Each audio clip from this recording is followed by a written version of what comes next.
Hola, muy buen día laboratoristas. Espero que se encuentren muy bien y el día de hoy vamos a trabajar el tema de perfiles hormonales que corresponde al submódulo de analiza sangre mediante pruebas hormonales, toxicológicas y marcadores tumorales. Muy bien, ahora, ¿qué es un perfil hormonal? El perfil hormonal es una prueba de laboratorio sérica, o sea que se hace a través del suero, extracción de una muestra de sangre venosa que se separa y se fracciona de la debida forma para poder realizar a través de una prueba llamada quimioluminiscencia o radioinmunoanálisis, que son dos pruebas distintas, pero son básicamente las más utilizadas para realizar este tipo de pruebas y así poder observar la cantidad de proteínas o grasas que desde lo que básicamente está hecha una hormona en específico y determinar valores para que de esta manera se puedan alcanzar o poder observar los diferentes parámetros y de esta forma que la persona que esté encargada de interpretarlos, o sea, el médico, pueda tener una visión más eh, amplia y específica acerca de los valores que hay en sangre. La quimioluminiscencia, así nada más para tener una descripción más precisa, es una prueba en donde hay destellos de luz a través de una serie de reactivos que por lo general tienen sustratos que a la fricción y a la mayor concentración de hormonas o de moléculas en específico aumentarán su cantidad de destello. Y el radioinmunoanálisis es la expulsión de radiación de una prueba que al detectar la mayor presencia de estas mismas hormonas, de estas moléculas, generará mayor alcance de esta radiación. Ambas pruebas están clasificadas como un tipo de pruebas especiales, o sea, que requieren de equipos que utilicen esta técnica y que pues en este caso servirán para determinar este tipo de reacción. Sin embargo, pues hay que tomar en consideración que si se llama perfil es porque tiene o abarca pruebas que son afines a un grupo. Entonces, un perfil hormonal no es solo una prueba, sino un grupo de pruebas que se hace para poder de esa manera hacer un diagnóstico, una evaluación y pues obviamente esto servirá para que el médico tenga una herramienta para poder dar a partir de la evaluación también clínica un tratamiento específico para el tipo de enfermedad que se sospeche. Muy bien, vamos a empezar con el perfil tiroideo. Es el primer perfil que vamos a revisar. Entonces, como hace un momento acabamos de mencionar, un perfil es una serie de estudios que tienen como objetivo evaluar alguna estructura en particular. Aquí en este caso, el perfil tiroideo evalúa las funciones de la glándula tiroides. Sin embargo, no todas estas hormonas y ni todos estos parámetros los regula la glándula tiroidea. Ahorita vamos a platicar a profundidad de eso. Pero miren, quiero que observen cómo está estructurado un estudio de perfil tiroideo y de este lado están los índices o los valores o las pruebas que se realizan. Y del lado contrario están los valores de referencia y en medio están los resultados del valor del paciente. Los valores de referencia, quiero también comentar algo, varían dependiendo del principio, del reactivo y del equipo que realicen la prueba del laboratorio. Entonces, en algunos laboratorios pueden encontrar modificaciones, pero siempre guíense de los valores de referencia que tienen el cuadrito de un lado para poder saber cuál es el resultado que está ahí. Entonces, vamos a empezar. La primera situación o condición que vamos a estudiar se llama hipotiroidismo. O sea, hipo, el prefijo hipo significa disminuido. Y tiroidismo, estamos hablando de las funciones de la glándula tiroides. Entonces, el hipotiroidismo se caracteriza por tener un paciente que sube de peso fácilmente, que se siente cansado, que se siente aletargado, que se siente con dolor de cabeza, propiamente provocado por un aumento de la grasa en sangre o dislipidemias, y un paciente que tiene narcolepsia o mucho sueño o sueño muy constante o muy seguido, También otra condición del paciente con hipotiroidismo es que producen una situación llamada bocio, y es el aumento del tamaño del cuello, en específico en la zona frontal, por la glándula tiroides. Se aumenta y entonces el paciente tiende a tener esa condición. Bueno, ahora ya explicamos un poquito de qué es el hipotiroidismo. Vamos a ver cómo se observa un hipotiroidismo en una prueba de perfil hormonal, y en este caso el perfil tiroideo. Estos parámetros que están aquí nos van a permitir determinar cuál es el valor que nos permite de saber cuando un paciente lo está padeciendo o no. Y esto le sirve al doctor o al médico, en este caso el especialista sería un endocrinólogo, para saber qué tan severo es y cuál es el tratamiento que debe de seguir. Pero les decía, el laboratorista clínico no tiene las funciones de interpretárselo, pero nos permite hacer un mejor trabajo si nosotros sabemos en qué estamos platicando de este tema, o sea, si sabemos de qué valores estamos revisando, y no para darle un tratamiento al paciente, pero por lo menos ver qué es lo que está sucediendo en su organismo. Entonces, TSH u hormona estimulante de la tiroides no es una hormona que produzca la glándula tiroides, la produce la hipófisis, pero nos sirve para corroborar en qué estadio está el paciente.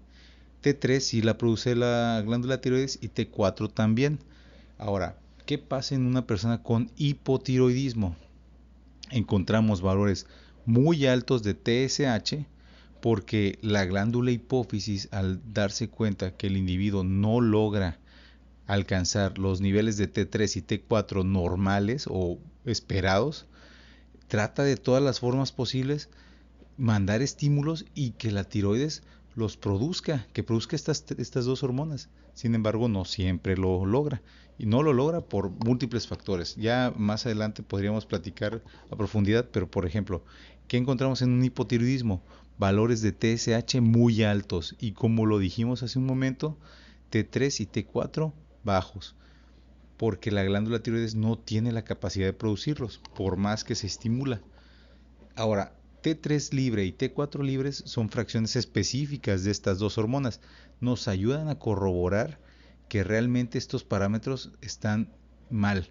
Para eso nos sirve T3 y T4 libre. La captación de T3 que está aquí abajo, el índice de tiroxina libre y el yodo proteico nos permiten saber si el individuo está cursando por un proceso de deficiencia en el consumo del yodo, que yodo es una sustancia que sirve para producir T3 y T4. Si el paciente está con niveles bajos de estos valores, también en este caso el endocrinólogo le permite saber dónde está el problema, le permite o le ayuda para conocer cuál es el tratamiento que debe dar. Entonces, hipotiroidismo, ya dijimos en qué consiste. Ahora, el antagonista o el antagónico del hipotiroidismo sería el hipertiroidismo. Hiper significa mucho o muy activo. Y el hipertiroidismo se caracteriza por todo lo inverso que tiene el paciente de hipotiroidismo. De entrada, es un paciente que baja de peso, un paciente que no gana peso, que se mantiene en un estado de delgadez constante, aún y consumiendo mayor cantidad de alimento, no logra subir de peso. El paciente con hipertiroidismo también se caracteriza por ser una persona con mucha energía o muy activo, una persona con problemas de insomnio, una persona que le cuesta trabajo conciliar el sueño, y que básicamente es una persona que no se siente tranquila, que todo el tiempo está muy activa. Entonces, esas son las situaciones que presenta una persona con hipertiroidismo. ¿Cómo lo observamos en una prueba de laboratorio?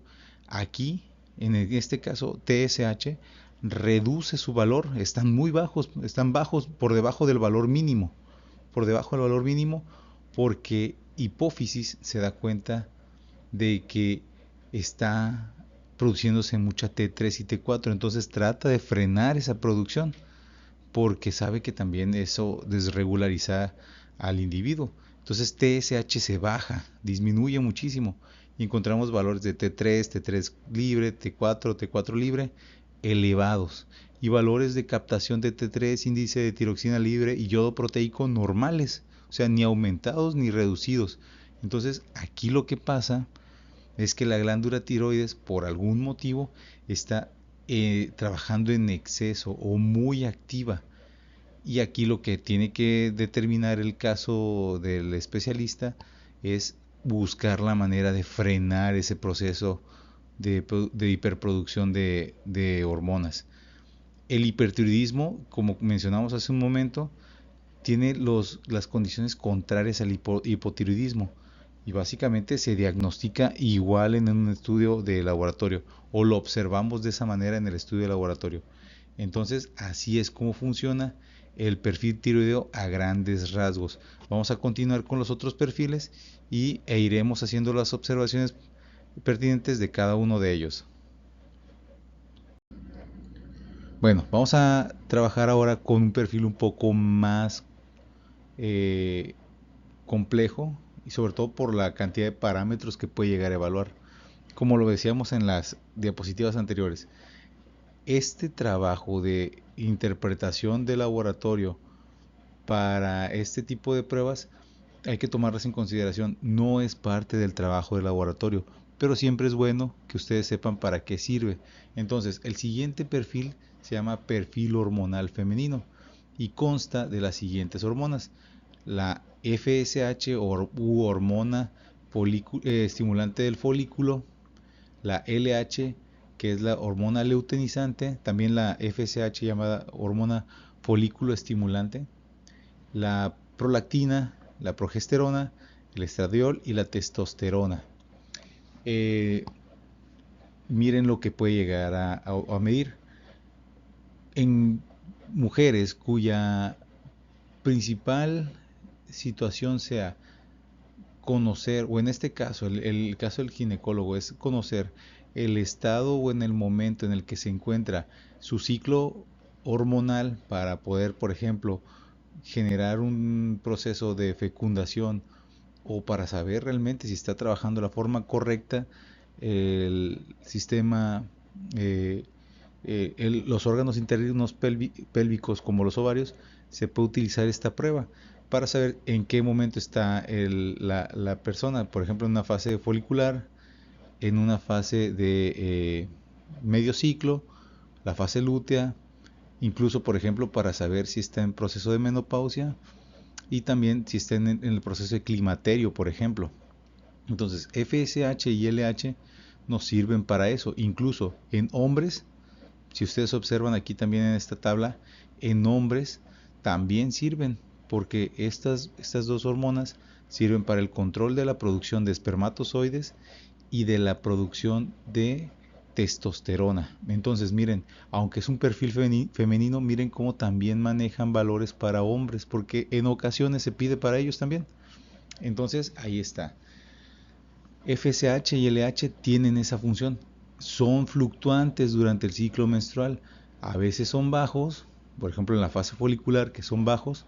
Luego a la mitad del ciclo suben, porque es el momento en el que estimulan la ovulación, en la mitad del ciclo, es donde la mujer está más propensa a generar o poder conseguir una fecundación, un embarazo.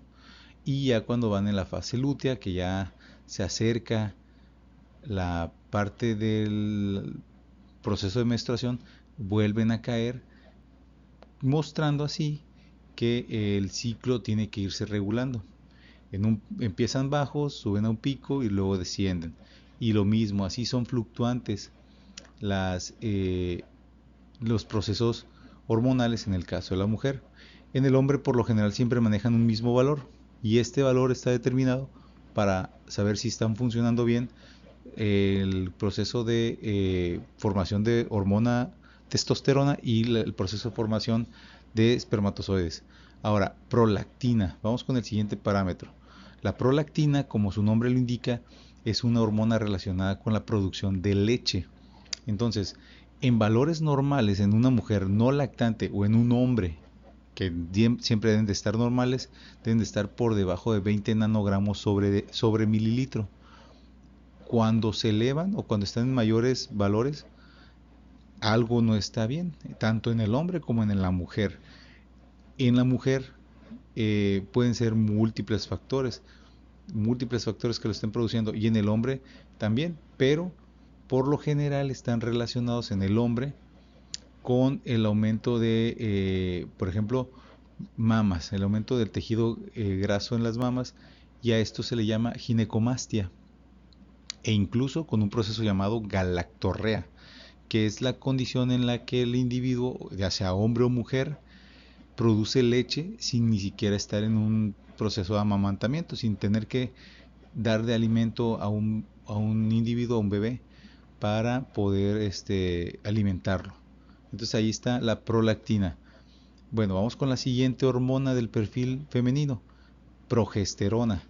Al igual que FSH y LH, tienen fases: la fase folicular, que es el principio, la maduración del folículo, la fase lútea, y por ejemplo, progesterona, como el nombre lo indica, también está relacionada a valores de gestación. En el primer trimestre del embarazo son valores bajos, en el segundo trimestre son valores medios, y obviamente en el tercer trimestre, que es cuando más concentración hay en el individuo de hormonas del embarazo, pues estará más elevada. También en el hombre deben de ser, el hombre también las produce, pero deben de ser valores bajos. En este caso, aquella persona masculina que esté produciendo valores más altos de progesterona, muy probablemente estará lidiando con un proceso de formación de hormonas femeninas, y lo que comentábamos con la prolactina, formación de eh, mamas o de leche, galactorrea, sin necesidad de tener un problema como tal. Hay múltiples factores, desde la obesidad hasta el consumo de otras hormonas, pueden llegar a provocar este aumento. Muy bien, vamos con otra hormona predilecta femenina, el estradiol, cuya abreviación es E2. Aquí no viene abreviado, pero se los comento porque a lo mejor en las actividades y en los exámenes les pediré que me digan cómo se abrevian. Y estradiol también es una hormona muy relacionada al proceso del embarazo. Entonces, hay una fase folicular que es donde se mantienen también valores bajos, una fase lútea, y pues ahí están las condiciones que se utilizan también para conocer el estado en el momento en el que se encuentre la persona y ver si es candidato o no para poderse embarazar. Se usan también como estudios de fertilidad estas pruebas. Y acá abajo podemos encontrar también que se usa para la menopausia. No lo hemos comentado, pero la menopausia es el proceso en el cual las mujeres concluyen su proceso del ciclo reproductor y sus hormonas descienden. Si se dan cuenta, por ejemplo, en la menopausia, los valores de todas las hormonas descienden. Son bajos, valores bajos en mujeres. En el hombre los valores son todavía más bajos que en una mujer con menopausia. Pero la menopausia es este proceso en el cual la mujer deja de producir los óvulos, disminuye su producción de hormonas y lleva una serie de cambios, como por ejemplo cambios del estado de ánimo, donde llega momentos donde sienten mucha tristeza, mucho enojo, y es normal porque es un cambio hormonal. Digo, en el hombre por lo general tienden a ser muy parejos sus hormonas y no sufrir o no mostrar estos cambios tan frecuentes. En las mujeres es normal, es absolutamente normal que hayan estos cambios. Entonces, por eso es importante conocerlos. Y miren, el estradiol en el hombre pues es bajo también. No debe sobrepasar estos valores, y por eso es que es importante contemplarlo en parte de este perfil hormonal femenino. Entonces les decía, en el hombre también se puede hacer este perfil hormonal femenino. Obviamente que por lo regular es en la mujer. Y por último, para terminar de explicar este perfil hormonal, tenemos a la testosterona total, que esta es una hormona predilecta del hombre. Predilecta del hombre. La testosterona es la que le da las características al hombre. Le da una estructura, un arquetipo masculino con espaldas anchas, vello facial, una voz más grave. Las características varoniles, como por ejemplo el mentón más cuadrado, el tipo de características en los gestos de la cara, bueno, múltiples factores, los hace más varoniles la testosterona, y en el hombre deben de ser valores más altos. Aquí, por ejemplo, nada más vienen valores para la mujer y no deben de sobrepasar estos valores. En aquella mujer que se encuentra en valores por encima de estos que están aquí o de los que tenga la prueba, porque les decía en el principio que cada laboratorio tiene parámetros dependiendo de su principio o de su reactivo. Si están elevados, estarán condicionando la situación de mayor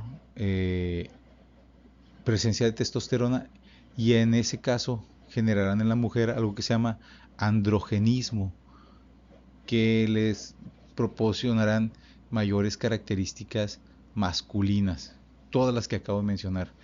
Espalda más ancha, en el caso de las mujeres mayor cantidad de acné, vello facial, una voz más gruesa, que igual hay que mencionar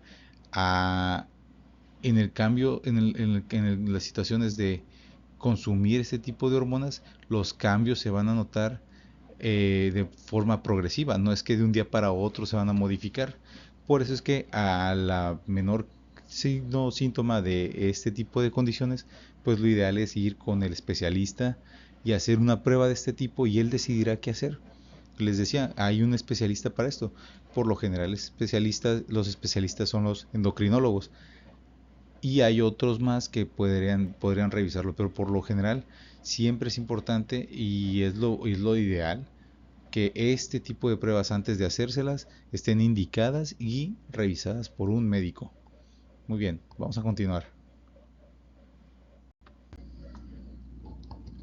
Bueno, por último, vamos a hablar del perfil hipoficiario. Antes de hablar del perfil, quiero comentar algo. No son las únicas pruebas que existen.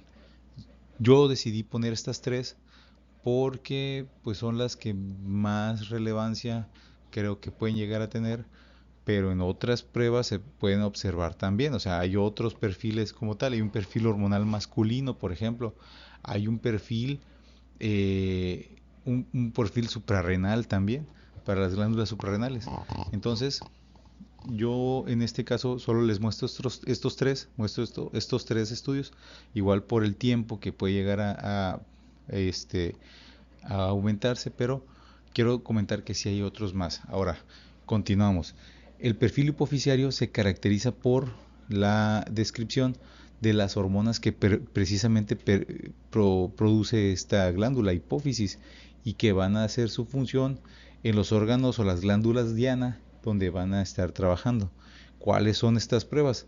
FSH, que ya habíamos dicho hace un momento para qué lo utilizamos, la hormona luteinizante, que también platicábamos por qué, la prolactina, que también habíamos dicho cuál era su función, la TSH u hormona estimulante de la tiroides, que también platicábamos en el perfil tiroideo, y aquí sí encontramos una que no hemos platicado, la hormona adenocorticotrópica, que es la ACTH.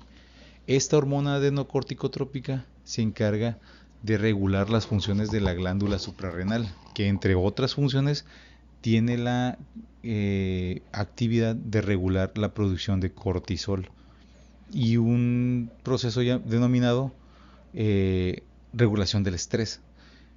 Hay algunas situaciones en el consumo de este tipo de medicamentos como el cortisol, en donde se desregulariza la producción de cortisol, que aquí por ejemplo podemos ver que tiene unos valores definidos, pero en una persona que los deja de producir se forma una situación denominada síndrome de Cushing. Y el síndrome de Cushing es una patología que produce trastornos inflamatorios severos en la persona que no regulariza o no produce la suficiente cantidad de ACTH, perdón, de cortisol, no de ACTH, de cortisol, y eso produce un aumento del volumen de los tejidos. Principalmente está regulado por el consumo excesivo de hormonas corticotrópicas o hormonas de tipo antiinflamatorias esteroideas que las suprimen o las dejan de consumir e inflama este tipo de condiciones.